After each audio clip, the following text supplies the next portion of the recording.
কৃষি আবহাওয়া তথ্য প্রকল্প থেকে কোনো সুফলই পাচ্ছেন না কিশোরগঞ্জের প্রান্তিক কৃষকরা।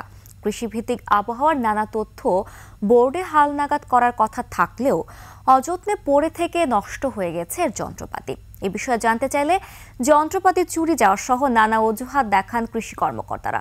প্রতিনিধি রুমন চক্রবর্তী পাঠানো তথ্য ছবিতে দেখুন ডেস্ক রিপোর্ট। সানবিট সব দিবে সামাল। সানবিট ম্যাজিক প্রেস ডিশওয়াশিং এর মাথা ঘোরানো সলিউশন। করিমগঞ্জের গোজাদিয়া ইউনিয়ন পরিষদ দোতলার সিঁড়ির পাশে কৃষি আবহাওয়া পূর্বাভাসের বোর্ড খুলতেই দেখা যায় যেখানে সেন্সর যন্ত্রপাতি নেই, আছে পাখির বাসা। ভবনের ছাদেও পাওয়া গেল না রেইনগজ মিটার কিংবা সৌর প্যানেলের কোনো চিহ্ন। সদর উপজেলার রশিদাবাদ, লতিবাবাদ সহ জেলার ১০৮ ইউনিয়নের দৃশ্য প্রায় একই। বোর্ড আছে কিন্তু প্রযুক্তির কোনো উপস্থিতি নেই।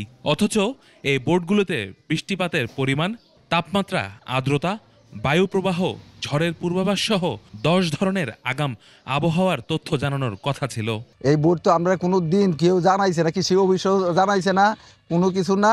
আমরা আজকে আপনার কাছে শুনলাম। কোন দিন কি হবো না আমরা আবহাওয়ার সম্বন্ধে বুঝলাম, আমরা এই সম্বন্ধে কিছু জানি না। চুরি, রক্ষণাবেক্ষণের অভাব এবং স্থানীয় সংরক্ষণের সীমাবদ্ধতা সহ নানা অজুহাত দিলেন কৃষি কর্মকর্তারা।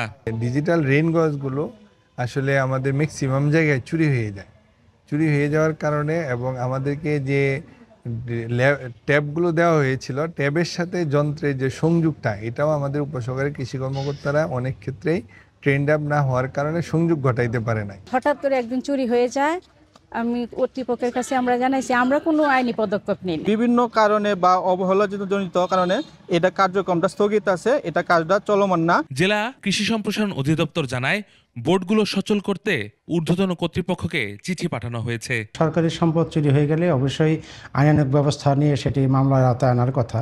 আমি উপজেলা পর্যায় থেকে উপজেলা কৃষি অফিসাররা কী ব্যবস্থা নিয়েছে সেটি খোঁজ নিয়ে পরে আপনাদেরকে অবহিত করতে পারব। ২০১৭ সালে দেশের ৪,০৫১টি ইউনিয়নে কৃষি আবহাওয়া তথ্য পদ্ধতি উন্নতকরণ প্রকল্পের জন্য বরাদ্দ ছিল ২১২ কোটি ৩৭ লাখ টাকা, যেখানে কিশোরগঞ্জের ১০৮টি ইউনিয়নের জন্য বরাদ্দ দেওয়া হয় ৬ কোটি টাকারও বেশি।